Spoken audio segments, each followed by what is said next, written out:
Ito guys, this is the energy of good luck at saka tagumpay, okay? So, for some of you guys, parang meron kayong mini success, no? Mini success, ibig sabihin maliit na tagumpay, small wins. Pwede may mahit kayo na goals, may mahit kayo na target, may mahit kayo na desire. And pagka-hit nyo nun, guys, doon magsisimulang umikot ng maganda yung swerte. Kumbaga parang yun na yung turning point nyo, yun na yung starting point, no, ng pagiging swerte nyo sa buhay.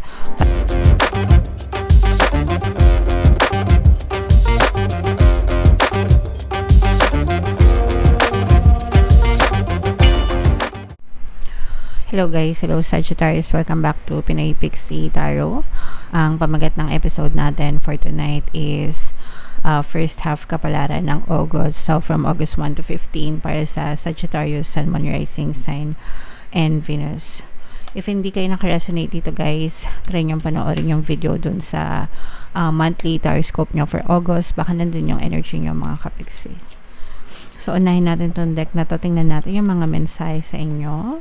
We have Angel of Love in reverse. Meron tayong the Temple Path in reverse, mga kapixie. And meron din tayong Woman Holding a Heart, guys. So, eto guys, parang nagtatalo itong Angel of Love at saka Woman Holding a Heart, no? So, minsan, kumbaga parang minsan, nawawala yung pag-ibig, napapalitan ng mga galit, ganyan. Pero, nandun pa rin naman yung pagiging compassionate nyo. So, syempre, minsan guys, understandable naman yan kasi talaga may mga times or pagkakataon na talagang natitrigger tayo sa buhay natin, di ba? Reactive kasi tayo eh. Meron tayong, pag sinabi reactive, may tendency tayo na mag-react, no? Sa mga hindi magagandang nangyayari sa atin, especially pagdating sa relationship when it comes to relationship, mga kapixie. Pero yung nature mo naman talaga Sagittarius is natural na mabait ka, natural na maibigin ka, natural na maunawain ka. So make sure na kung ano yung mabuti sa'yo, yun palagi yung ating titigan, yun yung palagi nating alam nyo yun, palakasin, pagtibayin. So, yung pagiging mabait natin, yung pagiging compassionate natin, yung pagiging mabuting tao natin, guys. Hanggang maaari, iwasan natin yung negative na emotions at wag matrigger talaga para hindi tayo, kasi tayo lang din yung mapapahamak sa mga ganong klaseng emosyon. Okay? So, iwas-iwas tayo din sa mga negative emotions. And then, we have the Temple Path, guys, in reverse. So, ito'y paalala, guys, na baka nakakalimutan na natin magdasal, no? Paalala lang, guys, no? Araw-araw tayo magdasal. Gawin natin kahit isang beses lang. Hindi mo naman kailangan magdasal ng isang oras ng tuloy-tuloy, diba? Kahit ilang minuto lang, just close your eyes, give thanks to the Lord, mga kapixie, give thanks to the universe, sa ating mga spirit guides, diba? Para talagang palagi tayong ginagabayan din and pinaprotektahan, mga kapixie. Okay? Alright. So, comment down below, guys, if feeling nyo, nakaresonate sa inyo yung mga mensahe na yan. Tingnan natin yung mga paparating sa inyo ngayong August 1 to 15. Shuffle ko to, guys. Habang sinashuffle ko to, panoorin nyo muna yung video natin regarding sa ating paano mag-manifest ng abundance video course. Kapiksi, sawa ka na ba sa mga struggles at hirap sa buhay mo? Masipag ka ba at masikap sa buhay ngunit hindi ka pa rin umaasenso? Ilang beses ka na bang nag-attempt mag-negosyo at mag-invest pero palagi ka pa rin nalulugi? Sa pagkakataon na ito ay maaaring may subconscious beliefs ka na nagiging balakid sa iyong pag-unlad at pagyaman. Introducing, paano mag-manifest ng abundance video course. Dito ay matututunan mo ma-overcome ang mga balakid mo para tuluyan ka ng umunlad, umasenso, sumagana, maging matagumpay, successful at maswerte sa iyong kabuhayan, pera, trabaho, negosyo sa labi at kaperahan ng bonggang-bongga. Dali, mag-send na ng email sa pinoypixie@gmail.com at simulan na ang iyong pagyaman ngayon. Alright, so sa lahat ng gusto mag-avail ng course, guys, meron tayong discount, 500 pesos until July 31. So, i-avail nyo na, mga kapixie. Sobrang ganda talaga niyan. And meron din tayong bagong course, paano mawala ang third party at magkaroon ng harmonious na relationship para mawala yung mga kapit ng jowa nyo, guys. 30% discount naman until July 31. So, i-avail nyo na, mga kapixie. Sobrang ganda talaga niyan, guys. So, Sagittarius, kayo ay nirepresent ng Queen of Wands sa ating spread. So, ito yung negative and positive, guys. Yung negative natin is magkakaroon kayo ng konting problema, pero ang bilis lang nitong matatapos, guys, no? Parang dadaan lang ito sa inyong problema, parang paninervyosan lang kayo.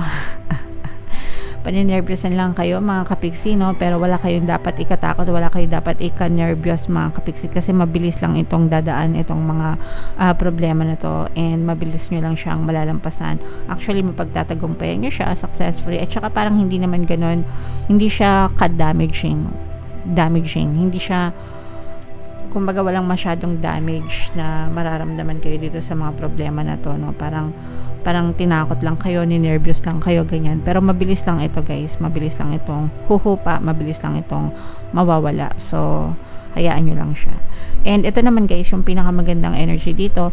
Meron ditong presence ng water sign, Cancer, Pisces, Scorpio, another fire sign, Aries, Leo, Sagittarius, at saka earth sign, Aquarius, Gemini, Libra. So, for some of you, pwedeng may mga ganun kayo sa inyong element, guys. O kaya naman, o may mga ganung element kayo sa inyong natal chart, o kaya naman you may be dealing with people na may ganung signs. Ito, guys, this is the energy of good luck at saka tagumpay, okay? So for some of you, guys, parang meron kayong mini success, no? Mini success, ibig sabihin maliit na tagumpay, small wins. Pwede may mahit kayo na goals, may mahit kayo na target, may mahit kayo na desire. And pagka-hit nyo nun, guys, doon magsisimulang umikot ng maganda yung swerte. Kumbaga parang yun na yung turning point nyo, yun na yung starting point, no, ng pagiging swerte nyo sa buhay. Parang doon nyo marirealize na, swerte pala ako. Okay? And then, you will start to believe, you will start to have an assumption na talagang swerte kayo, mga kapiksi. Guys, pakinggan nyo talaga yung ating bagong subliminal na pantaboy malas, pang-akit na swerte, especially kung feeling nyo minamalas kayo, kasi super effective talaga nun, guys, para ma-reprogram ang inyong subconscious mind. Mawala talaga yung mga kamalasan nyo, okay? Super effective, ang dami ng success stories nan, guys, pinopost ko sa community tab. So ito, i-mind nyo to sa comment section, guys. Mind mini success, mind tagumpay, mind swerte, mind good luck, mind papasok sa akin ng swerte. Yan, no? Papasok sa akin ng swerte, swerte ako. Ganyan. And nakikita natin na parang yung iba sa inyo parang very chill lang pagdating sa kaperahan. Kumbaga hindi kayo masyadong namomroblema sa pera, mga kapiksi. Konting-konti lang, no? Pero hindi ganun talaga kabongga, mga kapiksi. What else? Tingnan pa natin. Very relaxed, very chilled. Meron kayong guys, parang very peaceful yung inyong energy, mapayapa. Ayan, tas dumadating pa yung mga magagandang opportunity. Actually, guys, no, both sa love at saka sa money, maganda talaga yung energy nyo, mga kapiksi. Sa love and relationship, nakikita natin na parang, especially kung LDR kayo or kahit hindi kayo LDR, mga kapiksi, parang nare-reciprocate, no, ng person nyo. Ibig sabihin, binabalik sa inyo ng person nyo yung pagmamahal na binibigay nyo din sa kanila. So, nare-reciprocate, nasasagot, no, ng pagmamahal, yung feelings na binibigay nyo doon sa person nyo. And parang kayo, sabay kayong nangangarap nitong person mo, sabay kayong kumbaga magkatuwang kayo, guys, kahit na hindi pa kayo mag-asawa, hindi pa kayo talaga legal na nagsasama, or kahit hindi pa kayo nagsasama, parang nagbubuo na kayo ng mga pangarap nyo sa buhay, mga kapiksi, okay? And parang nararamdaman mo, at saka parang itong person na to, they bring out the best in you, no? Parang pinapalabas niya yung mabuting side mo, nagkakaroon ka ng magandang disposition sa buhay dahil sa kanya. Kumbaga natututo kang mangarap, dati wala kang pangarap, pero ngayon nangangarap ka na rin kasi may pangarap din yung person mo. Parang naghihilahan kayo ng person mo pataas, mga kapiksi, okay? And then ito nga, no, guys, sabi ko sa inyo, maaring may pumasok pa ng mga bagong opportunities pa sa kaperahan, mga kapiksi, okay?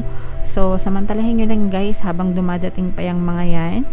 Malay nyo, itong mga opportunities na to, parang siya, no, kumikinang, malay nyo itong mga opportunities na to, ito na pala yung magdala ng magagandang swerte. Dito na magsimula yung mga magagandang swerte sa buhay mo. Okay? So, i-mind nyo to lahat guys sa comment section. Mind bagong opportunities, success, tagumpay, swerte. Ito, harmonious relationship, mga kapiksi. I-mind nyo yan guys sa comment section, at saka itong constant communication. Okay?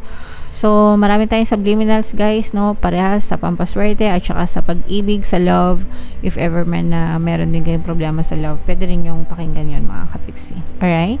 So, ito yung playlist ng mga pampaswerte subliminals natin. Pakinggan nyo guys para makatulong sa inyo. And ito naman yung ating success stories ng paano mag-manifest ng abundance video course. Click here to subscribe guys, and click here to join our membership program. Thank you for liking, sharing, and subscribing, and see you again next time. I love you all guys. Have a nice day. Bye-bye.